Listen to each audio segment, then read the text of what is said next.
Welcome back to another exciting simulcast live episode of Fast Charging with BnB. I am Brian. And I'm Bear. Yes, Roar. he is Bear. He is Bear. I'm going to turn the speaker down because I probably got an echo on you because I probably forgot to fix that. How are you this week, Bear? Oh, I'm doing pretty good. How about you? You have a good week? I did. Not much exciting going on apart from, all my upcoming events and whatnot, which are... So you have a event coming up in Canada, right? Canada, yeah. It's called the Evolution 22. There'll be some guest speakers there. I want to say I'm going to be there. I want to say Tesla Herbert's going to be there. Nikki from Transport Evolved is going to be there. Yashu from Hit That Bid is going to be there. And I feel like I'm forgetting someone. Me! Bear's from Bear's Workshop. Yes. Will be there. I will be there too. And that is, what is that, September 26th? 5th. September 25th. In Vancouver, right? Yeah, Vancouver, BC. So that is pretty cool. Yeah, we're going to be on stage. We have a dance routine that we're going to be doing. Yeah. and some other things. But we might talk about the future of electrification. Who knows? We might. Let us know in both chats if we're looking and sounding good. I know I'm looking good. I don't know about you. You seem a little off center on my screen though. Okay. I'm centered to your face. Okay. I have just recentered you. You look beautiful now, Brian. Thank you. I'm getting comments that my wall is a little crooked because of settling. Which is it's not just for houses. Yeah. It's something people do as well. So when they buy a Buzzforks. Yeah. The bricks have actually settled in your house. Yeah, that is a very common thing. Yeah. So should we talk about stuff? Do you know California is going to install solar panels over canals to fight drought and have some good cheap space upon which to build solar. Yes, I think that's a great idea. Though the first section is going to be kind of small. I mean, they've got a lot of canals out there. They could really stretch that pretty far. And they are making it look kind of pretty. The way at least it's conceptualized in this picture. So if it looks like that, that obviously won't work because it's just going to catch water. So Right. So according to the study, 13 gigawatts of solar power the panels would generate each year would only be 1/6 of the state's current installed capacity. So it's not the hugest amount, but there's 4,000 miles of public water delivery infrastructure that could get solar panels. Yeah, and this is only 8,500 feet. So, and 1/6 is actually a lot of their installed capacity. It really is. Yeah. That's saying, hey, we're going to increase the capacity by 16% with this one project. So, that is pretty big. And if they keep going with it, you're talking about a lot of capacity without using any land. Right.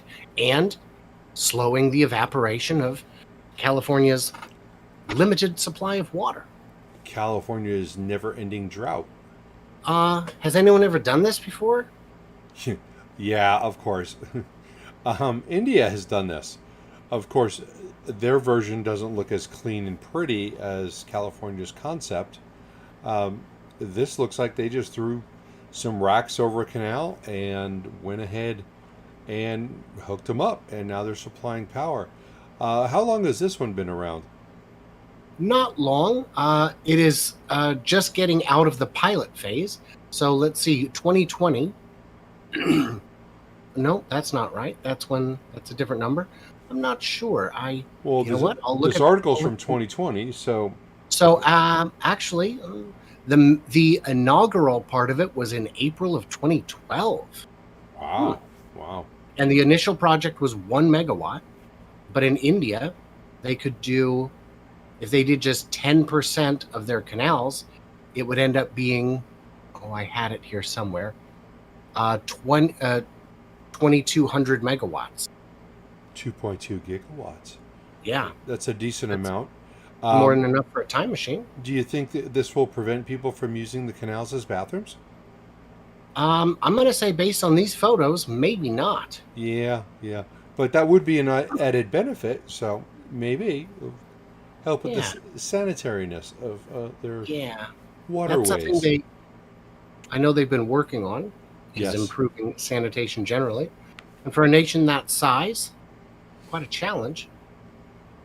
So, Yes. Well, it was good during the pandemic. They did not have a toilet paper shortage.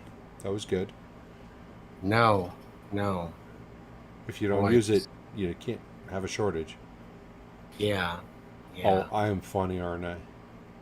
So, you know that California has voted that they will ban the sale of gas-powered cars by 2035.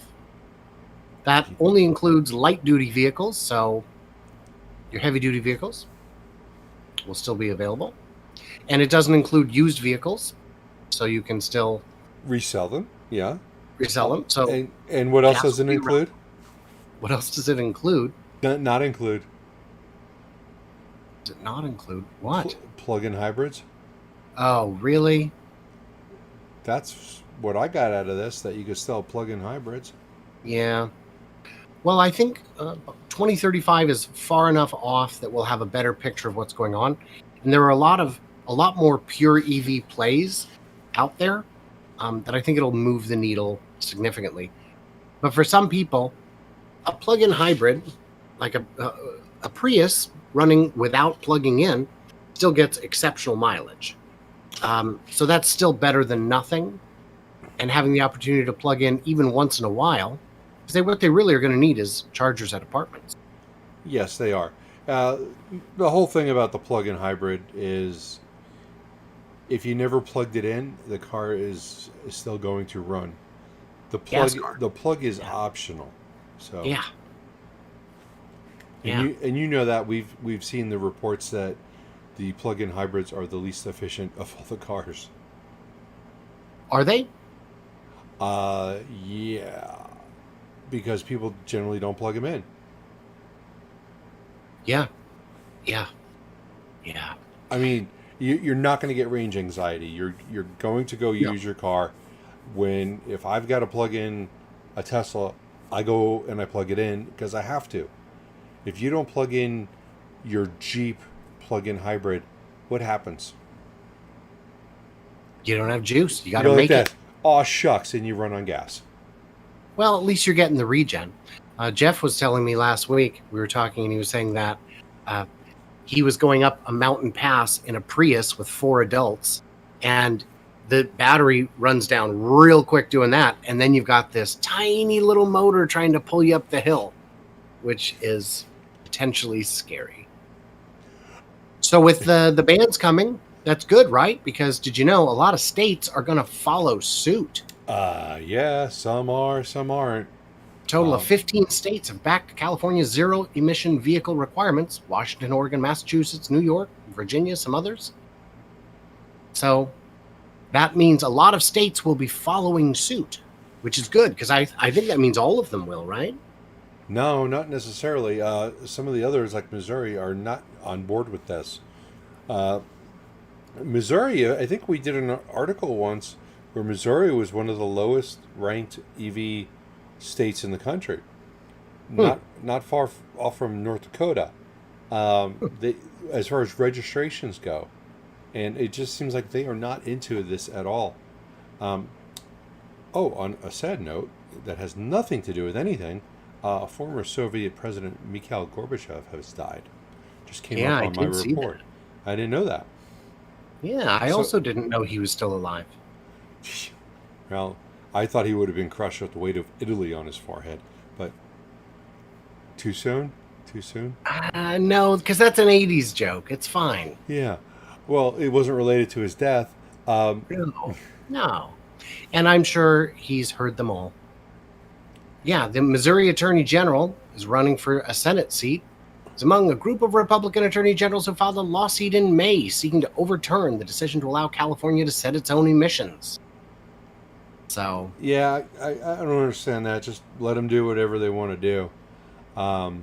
So, Yeah, just frustrating. It's like those states that wanted to pull all chargers and Yeah, put invoices on, little line items on your CVS receipt, because those need to be longer. I don't know if you know that. yeah.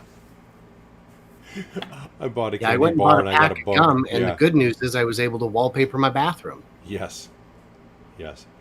Um, I think there's still a lot of dealership stuff going on behind the scenes that are trying to stop some of the EV sales. Is kind of part of it. I believe that absolutely. Yeah. Which is And especially with Ford and others trying to move away from the dealership model for their EVs, it paints a bullseye right on EVs. yes, it does. Um, just as a side note, JJ is highly offended that I'm not defending the sanctuary of the canals in India, and he's surprised about my lack of anger for the government overreach. But to be clear, JJ, these canals are owned by the government, so they could put whatever they want on there. So it's their sacred canals. Sounds right to me. Yeah. So in my thumbnail, my title had a lot to do with Japan's problems, specifically with this bill and bills like it. Japanese automakers face California gasoline regulatory cliff. Begins in 2026 and really runs out through 2035. So what is happening in 2026? Just tightening of emission standards. After 26, California will require automakers to produce 68% of new vehicle sales with zero emissions and into the 2030 year. So they'll begin a phase in, it sounds like, and then it'll be at 100% in 2035. So, isn't there yeah. this thing about Toyota doesn't think like people are ready for EVs? Yes. I feel like Toyota exec says lack of consumer demand makes the U.S. goal of 50% EVs by 2030 a long shot. No demand, Bear. I don't know if you've ever heard that before. I've never heard that before. Now, the market is really strange, and the amount of cars available is also really strange. And who's to say that if Kia and Hyundai and Ford were able to keep up with the demand that's out there now, would that demand increase, or would they start having cars sitting around on the lot? Because they're not producing as many cars as they have been in the past. So maybe if they were producing their 5 or 10 million cars that they normally produce in a year, maybe there would not be a demand, and maybe there would be EVs sitting around. It's possible. It's possible. I don't believe, based on the last 15 years of their progress, that Toyota is in a position to definitively answer this question. And the big thing is, over the next 5-10 years, we're going to see EV prices coming down. And as they do, demand increases. And then we're going to see them sitting on lots. And that allows impulse buyers and emergency buyers an opportunity to get into an EV that they really don't have today. Yeah.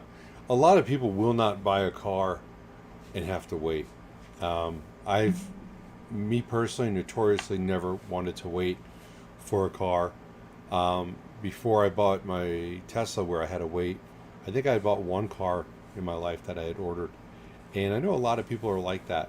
And if they can't go in, buy it, and drive it home, then they're not going to buy it. So, right. But I don't want to see cars sitting on the lot because I don't want to see dealerships anymore. So yeah, that is also true. So apparently I had some lag despite running on fiber. Unacceptable.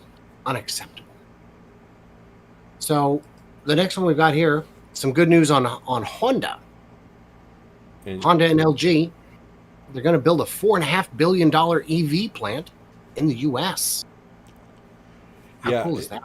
And that is pretty cool. It looks like, I think it might be Oklahoma. Unless I'm just getting, because I was reading another article about this, and it said it looks like, or maybe it was Ohio. Could have been Ohio. Well, there's so many. Yeah. It's one of the states that have vowels at the front and the end. I just don't remember which one. Well, it So, says here that they haven't announced the location.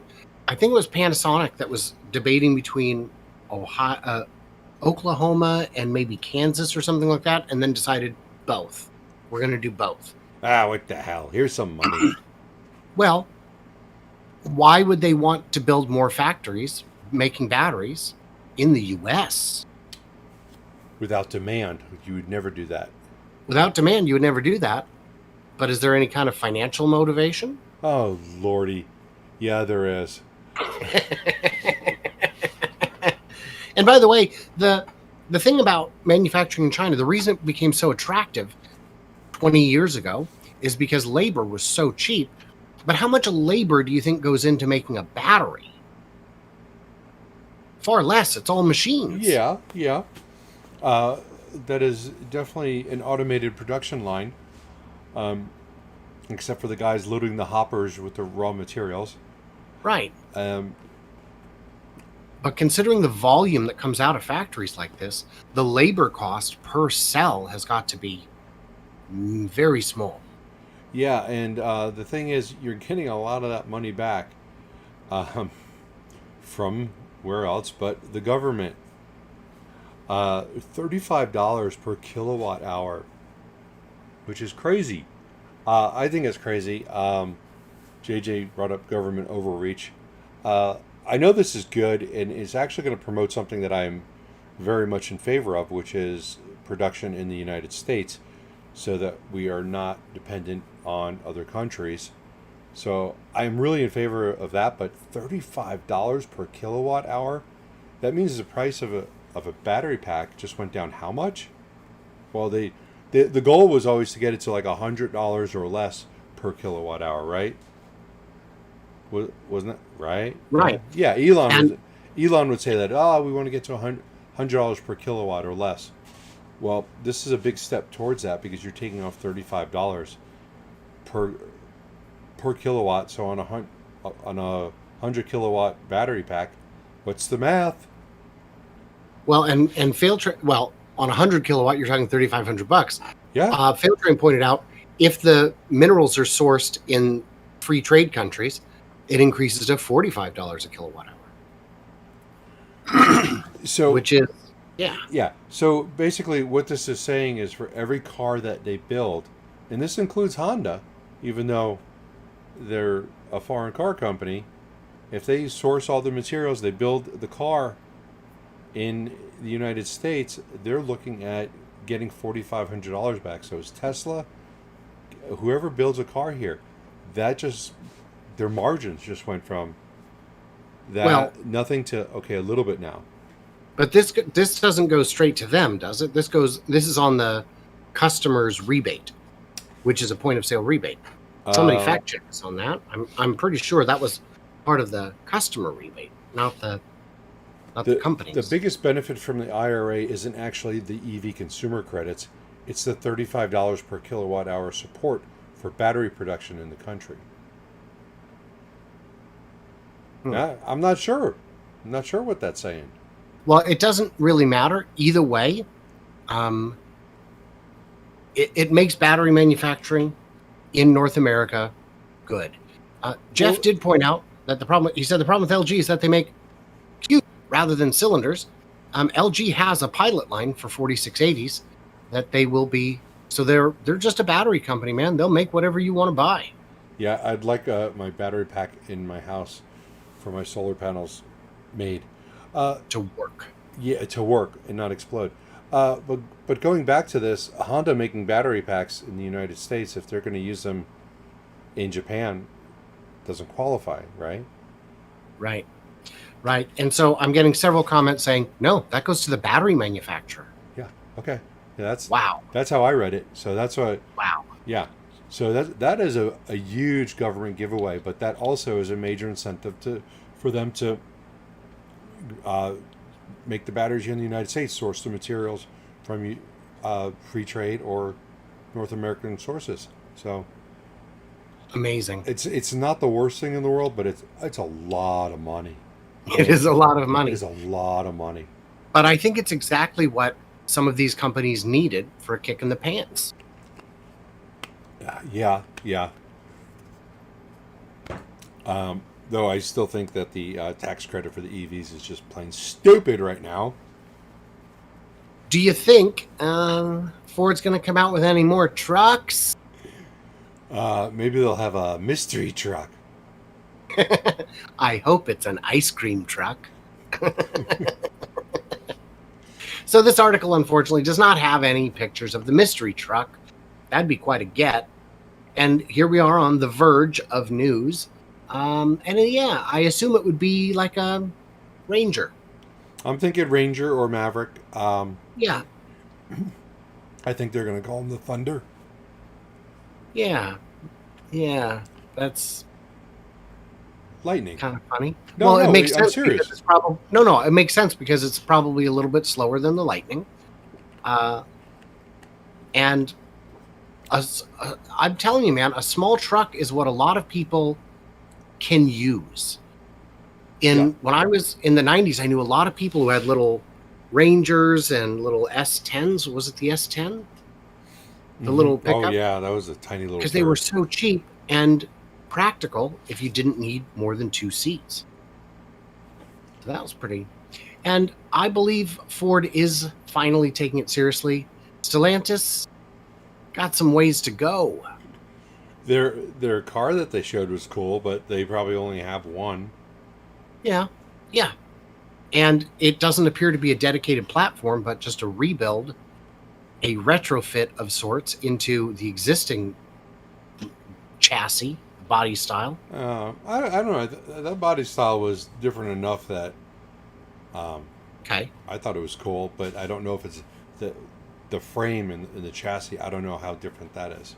Again, prototype versus Yeah. reality. Yeah, I've got some prototypes in my backyard also, and nobody's really interested in them. Maybe I should raise the price of them. Maybe you should. Did you hear that Ford has increased the price of the Mustang Mach-E by up to $8,000 as orders reopen? Yeah, that's a lot, but some people might tie this into the fact that the announcement of the rebates. But Ford said several months ago that they are losing money on the Mach-E's, and Right. and I'm glad to be able to contribute to that because my Mach-E is now scheduled for a build date of the week of October 3rd. So I will have that, and I will have caused Ford to lose some more money. Yeah. And they did raise the price on the Lightning too. Oh yeah, they We did. talked about that last week, right? Oh god, that was horrible. Was it? How much was it? I forgot. Well, remember the Lariat model? Right? It was like 70. It was like $85,000. Oh gosh. It was like a $40,000 ad to go from like the extended range. It was hard. It was $20,000 for the battery, but when you increased the battery, you had to get other options, and it just went from that cheap. Oh look, it's $39,995 to all of a sudden, I clicked one button and it just cost me $40,000. Right. So My thought is, as long as the demand remains strong, make hay while the sun shines. Don't lose too much money. Work on getting your costs down. And I'm happy to see Ford raising the price on the Mach-E because I don't want them losing money. That's not a sustainable business model. Right. And the updated MSRPs are not that bad. They're comparable to other cars of the same size and specs. Yeah. Roughly. And I'll know more for sure in a couple of months. And Ford still has their $7,500 EV credit. Yes, they do. So that is something that'll be coming my way also. Yeah. So I'm looking forward to this car. I'm disappointed about the price increase. These cars are getting priced too high, and I still can't wrap my head around the fact that they cost more to make and they have less moving parts. So I think it might be because the supply chain is new. where the existing one had 100 years to get in place. And being late to the game, they're probably paying the most for batteries. So Model Ts didn't cost like an arm and a leg. No, and they went down in price. They went down 70% in price over their production lifespan. So this could be also something that would happen. What I need is something with a third row. You so do. The Kia EV9 has a third row. And I think that's kind of a cool looking vehicle. Yes. I'm giving more confidence in the camouflage one, and I feel I can see the lines well enough. The render, of course, is gorgeous, as all renders should be. Yes. And Kia generally makes everything that they say they're going to make. Put it politely. That was so polite. So polite. Yeah. Good looking vehicle. Decent range. They're talking 77 kilowatt battery, probably up to 100. Maybe 350 miles of range, which would be great on a vehicle of that size for anybody but Tesla. So I think it looks pretty good. I still want to see the EV7 and 8. I mean, Sure. They went from 6 to 9. Maybe that's Sure. an Elon Musk joke. Nice. Yeah. And Edmunds.com believes it'll be in the $55,000 to $75,000 range, depending on options, which, for the size of it, would make it a unique contender. Mm-hmm. Oh yeah, absolutely. There's not much in that size to begin with, let alone in that size and price. But Kia has very low margins on their cars. I wonder if you actually saw one of these in person, if it would be like the size of not quite as big as you think, and maybe it's like a Kia Soul. I mean, it's possible. Yeah. Yeah, it's possible. Because these pictures do not provide perspective. No, they don't. And though they do call it a full-size SUV. And I don't know if that's binding. Yeah, because like if you put it next to a Tahoe or an Expedition, would you be like, oh my God, it's like a little toy? Or I suspect it'd be much, much smaller than an Expedition. Yeah, I think it'd be barely an Explorer. It calls itself a full-size SUV. But you can fit, it's got a third row. You can comfortably fit 6 Asians in it. So we've got some inside news. What I'm talking about? Statistical average heights. 2024 Chevy Silverado. First interior photos. Exclusive. So exciting. I'm ready for it. What is this? Well, this is a flashback to 1997. Yeah. That's my MacBook G3. Yeah. Yeah, this screen right here is something pretty scary. This is the work truck configuration, and we don't know if these are the actual screens or if this is a joke or just some temporary test equipment. Well, scroll down and you can see the press photos. It looks like the screen is very much the same. The side-by-side pictures there? Oh, I was already on those. You're on that. I was on that. Yeah. Oh, yeah. This dash, it looks to me like I took my 96 Chevy into the car shop and got a fancy infotainment system off wish.com installed. Yeah. Because that looks very ad hoc. Your carpet is moving. Well, not now, but yeah, that's my ginger dog. So he had to reposition. He does that every 3 hours. You won't see him again. Boy, I hope this is nowhere close to the final design. That is awful. And I have one of truly these on order, and that will definitely lock me out of getting the work truck version. I'll pay $40,000 not to have that. I'm getting a lot of comments suggesting that that monitor is thick. Yeah, yeah. Mm-hmm. Yeah, and that it looks terrible. Yeah. We're doing great on time. Yeah, yeah, and because we didn't come up with 37 topics also today. No.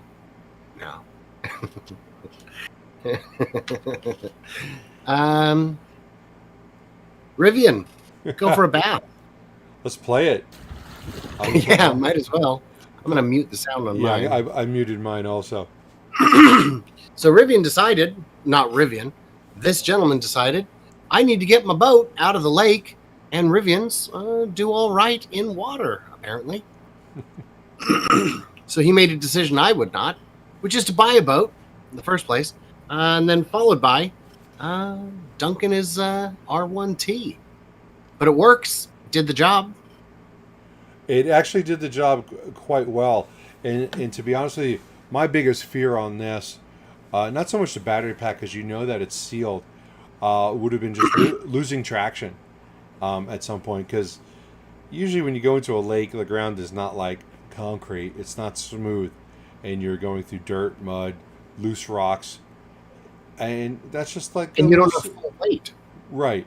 And you are losing some of your weight because the air in the tires will make you buoyant, believe it or not. Well, and the fact that water's not going in through the door means you have displacement. Mm-hmm. Oh, yes. Unless there is water going in through the door. which there could be. Yeah. What I suggest is if you really want to test the durability of a vehicle like this, do it again, but in Salt Lake. Yeah. Well, that's a big step. Maybe next time, just keep going. Like pace the boat. Be side by side. Hey. Yeah. Just get some different tires. I'm sure it'll be Paddle. fine. You get some paddle tires. That's what you get. That's what they're called, and they have them. Not for Rivians, but for dune buggies and stuff like that. Minor adjustments. Oh yeah, just some minor tweaking. I'm sure they can do that on Munro Live. Work that out. Some customization. Goon Squad could do it for us. Yeah. Oh, that's their next video. Get a Rivian, modify it so that it has paddle tires, and you can take it into the lake and drive it around. Yeah. Somebody passed they this would, on of course, to them. buy it wrecked and then spend more than it would have cost to buy a new one fixing it up. All right, guys, we've got all our brand new parts today, and it only cost us $86,000. I was so relieved when they finally showed what it actually cost them. And I was like, wow. So you came out ahead by like $8,000 and put in 30, 40,000 of your labor. Oh, well, okay. Yeah, but you don't factor in that they get 1 million views on each video. Right, and merchandise and free stuff. And yeah. But it's a fun channel. If you guys haven't seen Goons the Quad, it is very fun. It's a couple of young guys in Georgia living the dream. And they are young, and for their age, they have a lot of car knowledge. Yeah. I believe when I was watching, I haven't watched in a couple months, but the last time I was watching, they were mentioning something about one of them was just turning 21 or something. Yeah, they're real young. Yeah. It's Goons with a Z for the GOONZ. Yeah. They're real fun. They make great videos too. And so apparently there's some Nikola news going on today. No. Oh, okay. Well, so anyway, let's move on. All right, we're moving on to Nikola. Nikola and Lucid. So Nikola first. Nikola fires off exchange offer to acquire Romeo Power and files for potential share offer. So I didn't click to continue reading. There we go. Oh, come on. Please stop. Well, I can't see the article. Are you on Seeking Alpha? Yeah. I'll give you a bad link. That's okay. I went into reader mode. Here, real quick. I will send you the link that I changed to and forgot to give you. Just cover the story. All right. It happened. I'm a little confused by this because I thought they were already buying Romeo Power, um, but it looks like they are acquiring them. They, like I said, I got lost on this article because they had put in an offer for Romeo Power a couple weeks ago. So maybe this is where they're actually announcing that they're going to get the shares for. I don't know, but I think this is more of just or Nikola commences exchange offer. They'd already announced it. Now they're actually doing it. Okay. Right. Yeah. We're in the dotting I's and crossing T's phase. Okay. Great, because it needs to happen. Because it's. I think it's going to be a really good fit. It really will. But speaking of bad fits, and companies that have quality issues, Lucid. So they say. I haven't seen any quality issues on any Lucid Airs I've ever seen. But Lucid is going to be they've done a shelf registration so that they have the ability to sell shares. A lot of shares was what I saw, which was a little confusing. Like a lot, like over $1 billion. Like it was $8 billion. Well, $8 billion worth of shares. Right. But the amount of shares that they put on the shelf registration was like 1.2 billion, which is confusing as hell. And Warren Redlick had a video out earlier today on this, going, "Why are you putting up 100 or 1.2 billion of shares, and you're only going to raise $8 billion? Are you saying that your shares are worth less than $7 a share?" And I don't know if he was reading it right. Maybe he wasn't. But that's what it kind of looked like. But this is not surprising. It was going to happen eventually, just like it happened with Nikola. They need more cash, and they're not doing it tomorrow, and they'll probably not do it in the next 6 months. They've got money in the bank right now. They had 4.6 billion cash at the end of the second quarter. Though I think some of that was tied up in short-term investments. Some unknown short-term investments. I'm growing concerned for Nikola. For Lucid. Yeah. Oh, you better scratch that from the internet. Sorry, JJ. I am growing concerned for Lucid. Like we talked about last week, introducing the Sapphire, that doesn't address the core problem. No. You got to get production sorted out. You got to move units. You got to drive your costs down. You are dying. I'm not going to say they're dying, but yeah, I am very concerned for them. I'm hoping that quarter three has it needs to be a lot better numbers. Deliveries need to be in the thousands. At least I'm going to say at least 2,000 units need to be delivered and more produced. They need to figure out what their quality issues are, and they need to move on from that. On the bright side, we have seen car haulers on our last few flyovers. There have been car haulers there every visit. So that is of course a positive. One of the theories I heard is that the increased share offering could be an opportunity for the Saudi sovereign wealth fund to go even deeper into Lucid. But the conflicting opinion was, no, I think they'll dump them, and if they do, they're done. If they were to liquidate their position, the share value would collapse. Oh yeah, without a doubt. They have 60% of the company. Wow. That's So Nikola also raising funds. Why don't you cover that? Didn't we just do that? Or no, we didn't. Well, I'm sorry. It's in the same article. We're in the same article. Yes. They're looking to raise, I think it was 200 million. Yeah, not much. Not. Yeah. They should have just asked me for what I got in my safe. But yeah, they're Nikola's regulatory filing said that they plan to issue up to 400 million of new stock, and we all knew that was coming when they issued those new shares. with the vote that we took them months to actually complete. But Yeah. speaking of that, after all that history with Trevor Milton and him blocking the vote for the for the for the issuing of the new shares, because he didn't want to get his shares diluted. Did you know that he bought shares last week? I saw the rumor that he had bought more shares. Only 3 million,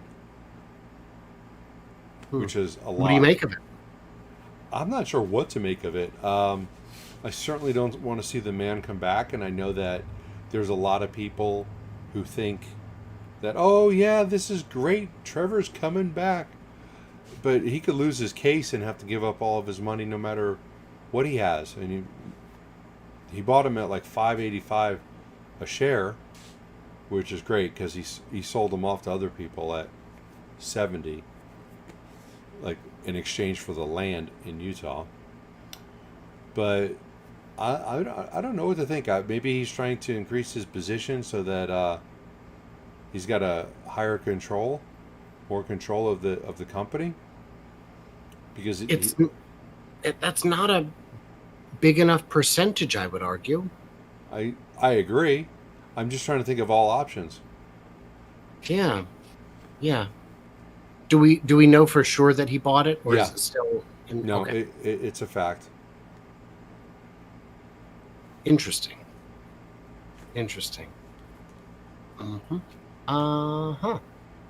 Speaking of legal stuff, did you see the great one cease and desist letter that Tesla issued to Dan O'Dowd from the Dawn Project over its absolute nonsense anti-FSD campaign?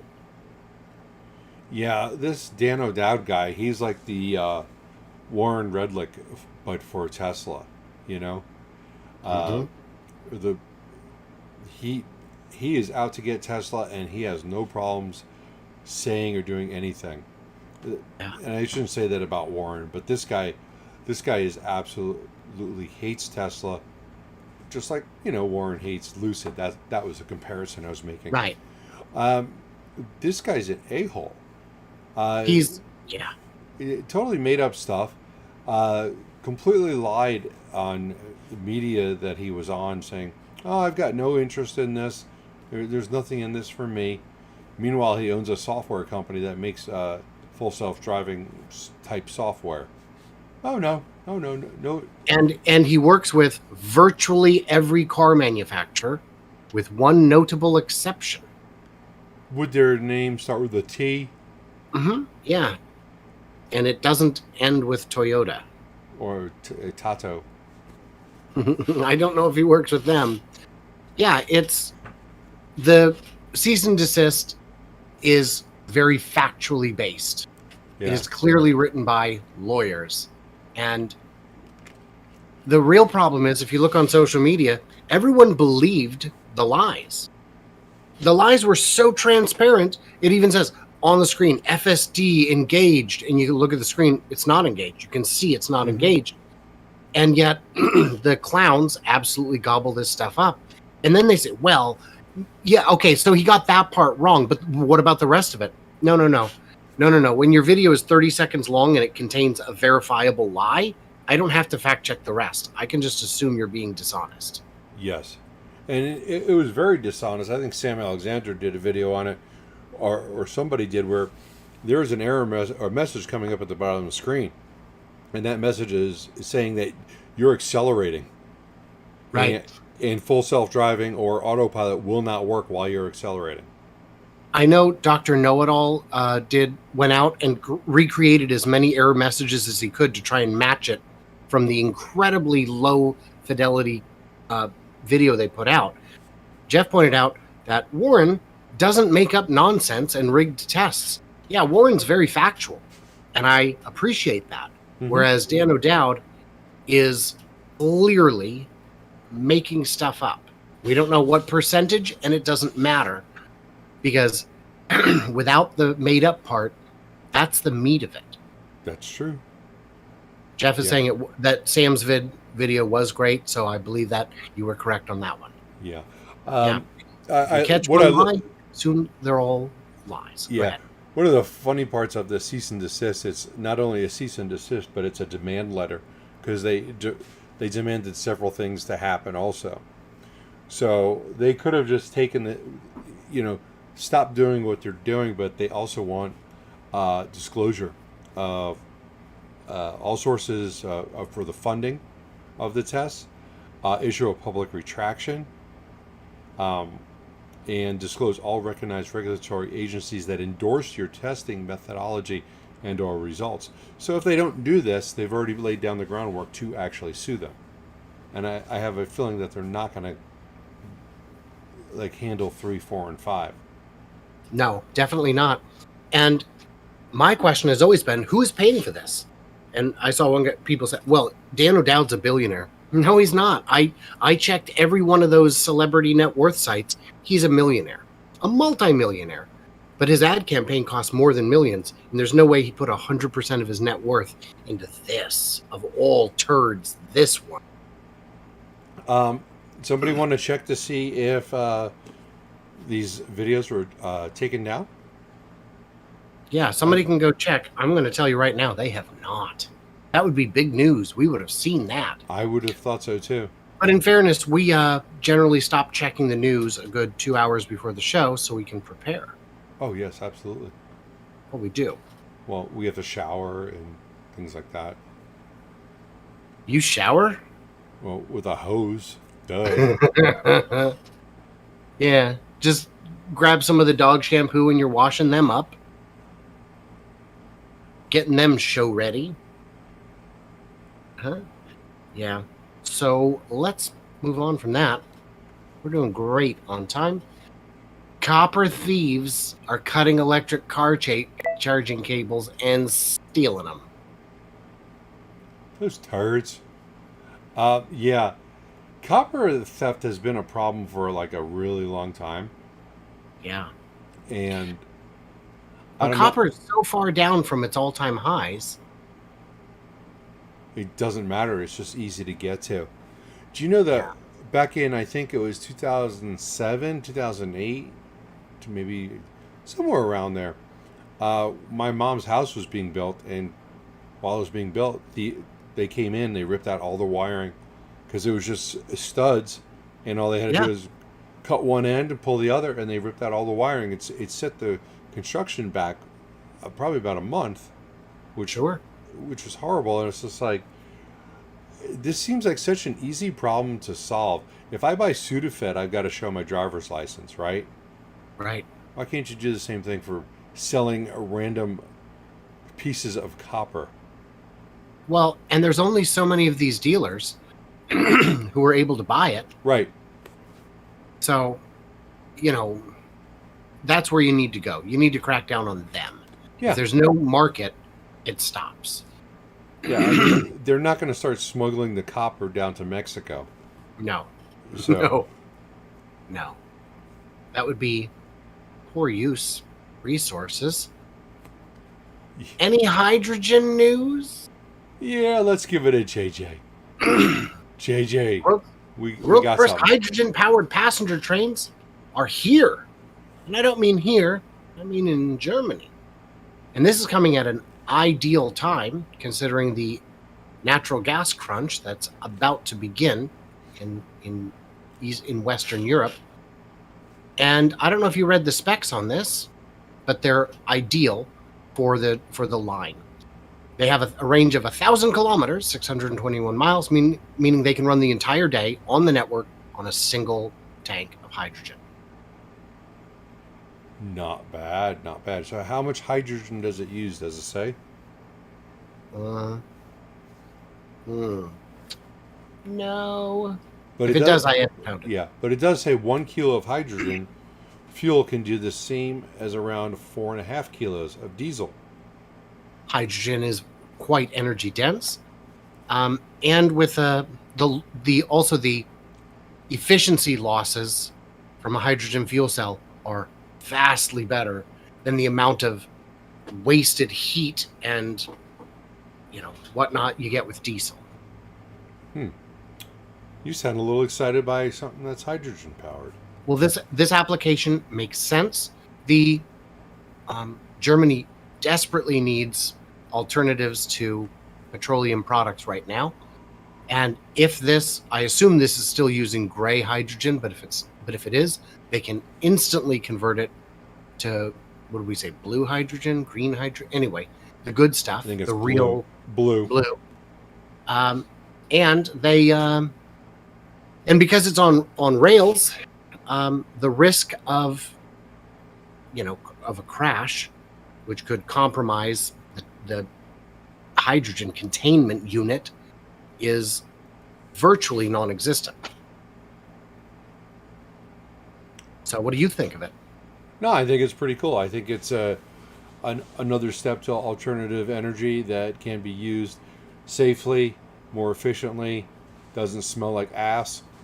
All those things are good. Mm-hmm. And the big concern with hydrogen, a lot of times people don't realize, is once you've got the hydrogen, once you've got it to the station, you still have to you pressurize it and then compress it. And there's steps. You can't just have an endless parade of cars moving through your hydrogen station unless you've got $500 million of compressors behind the wall. But this has 64 storage tanks, 6 compressors, and 2 fuel pumps. So, and they only have to fuel each one of these once a day. This will work. Makes me wonder what the size of those tanks are. Well, quite large, but the idea is that this is all planned. They know what capacity they need. They know what their routes are. They know what every step of it is, and they can plan it. Excellent. Yeah. So that's it for our news. So you got any exciting, interesting stories or anything? Anything additional? Just that I'm going to be hosting a panel at Fully Charged in San Diego in like a week and a half. On September 11th is my panel. Easy date to remember. And on September 10th, I'll be a guest on another panel. It's very exciting. Going to be a big old celebrity. Got my shirts ordered and whatnot. Did they ask you what kind of food you want waiting for you? No, but there is a dinner being held for presenters where we get to actually meet all of the fully charged celebrities. Nice, nice. Yeah, including Robert Llewellyn, which will be great. I get to meet Robert Llewellyn, so I'm excited about that. And yeah, free food, man. What am I gonna? Am I supposed to say no to that? Have you known me to say no to that? Of course not. James Wright just put a comment. Nothing about hydrogen is okay. What about poisoning the groundwater? This can't be good. I'm not sure how you poison groundwater by using hydrogen. So I would love to have some clarification on that. One of the things that we're doing at that expo in September is dispelling myths related to EVs. So I'm always into dispelling things that are not correct and are just floating around the internet. I don't think I've ever changed anybody's mind. Well, and I haven't heard that one about hydrogen. I can definitely tell you I have heard that about most forms of energy, and hydrogen, even when made from fossil fuel products, is not worse than other fossil fuel products, and it's still better than bunker oil, that's for sure. Jeff left me a super chat saying, come and meet Brian at Fully Charged Live in San Diego. And I see on your chat, JJ asked, will you sign my Nikola shirts if I go to San Diego? Of course, JJ. Of course I will. What will you sign it with? What would I say? Well, Yeah. I've got a week and a half to think about it. I have a feeling you probably draw something phallic. I have a feeling you might not have ever seen my channel before. Well, it's JJ. I figured you'd do that to him. Well, James says it's a chemical reaction from what I've heard. Correct. The water as fuel. Well, the water really isn't fuel. The water is the byproduct of burning the hydrogen. But I have not heard anything ever of anyone saying that the exhaust from burning hydrogen Well, is going to cause any problems. no, he's got a good point. It does emit a fairly steady flow of dihydrogen monoxide, which is dangerous. People die from it every day, and they die from a lack of it. It's crazy. It's results in many deaths, even at swimming pools. Did you know they have dihydrogen monoxide in swimming pools? Stuff's dangerous, Okay, yo. so for like 10 seconds, I'm going like, what the F are you talking about? But I assume you're talking about water. Yeah, well, I mean, that's what you guys call it. But I've got the better water. It now has twice as much hydrogen as oxygen. Water's very safe. It is the ash of burnt hydrogen. It doesn't burn because it's already burnt. God, that was silly. Do you think that expelling water out onto the roads when it's freezing could cause a problem? No, I think the quantity would be too low. I think it'd be infrequent enough that it wouldn't cause a problem. What if you got 8 Nikola FCEVs just convoying it, and just convoy, and the last one is just like hitting the black ice? Where did this come from? Well, now who is this is saying don't quit your day job? Thank you. This is my day job, so I appreciate that. Yeah. Changing Frame says that water is not safe to drink. Could you imagine? Oh, I wouldn't drink it. I wouldn't either, just because it's been through some pipes and stuff. Right. But it still could be kind of maybe an emergency. I don't drink stream water either, even if I'm way up in the mountains and it's very clear. Just don't do it. Roger on your channel said, I'm not against hydrogen. It just isn't anything magical. I would agree with that. And that's why I'm saying for this application, it seems like a reasonable solution. All right. Well, Yeah. let's just agree to agree. Fine. But I'm going to thank my patrons for supporting the channel, all that good stuff. Interestingly, I haven't mentioned this yet, but I got 2 very surprising new patrons this week. Dylan from Electrified is now a patron of mine. I have heard that, yes. And I was like, it was out of the blue. And also James Stevenson, who you may know on Twitter or may have seen in some interviews, is also supporting me. And I was just like blown away. It was very exciting. I got an email from Patreon saying, Dylan is now supporting my Tesla weekend. And I just kind of go, why did I get that email? But that's good for Brian. But I was notified by your people. I assume that was Patreon doing that to try and get you to support more. Not sure. I don't know. And I also signed up to support Jordan Giesecke because he's got exclusive content and I wants it. Yeah. Right. Well, I've got my live stream coming up tomorrow for Nikola, and then probably Friday or Saturday for Lucid. And I do want to thank all my Patreons for being my Patreons. I appreciate you helping support the channel. And Brian, you got anything else to add to that? Yeah, you guys all know when my shows are. JJ wanted to know if I'm a patron of yours, and we actually had a discussion about that and decided it would be a little silly to just support each other. Yeah. And we do so much to support each other already that, I mean, we could lie and just put the names up and then not pay the fees, I guess, but we would support each other, so it'd be a wash. Yeah, it would be. And I support Bear by inviting him to speak at my events, you see. Yeah, I'm riding his coattails, but that's right. When you're this big, baby. My channel is small, but my fans are the best. Yeah. No insult to your fans. Some of them, believe it or not, also are my fans. Weirdly. it happened like that. Brian Borkowski said we should give each other $1 million. No way, man. You know what the taxes would be? And the fees from And the fees? Yeah. Bad idea. Just give you some IOUs. Well, Bear, I do want to thank you for All right. taking the time and hanging out with us. And Changing Frames asked this question earlier. He's asked it again, and we can answer this real quick. Brian's going to speak for me. He's got a whole spiel on this one. What do you think of Fisker?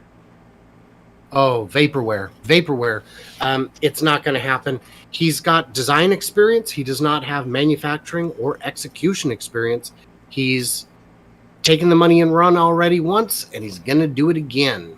His plans are grand and bold, and as we've seen from companies with far greater cash reserves and competence levels, manufacturing is real hard.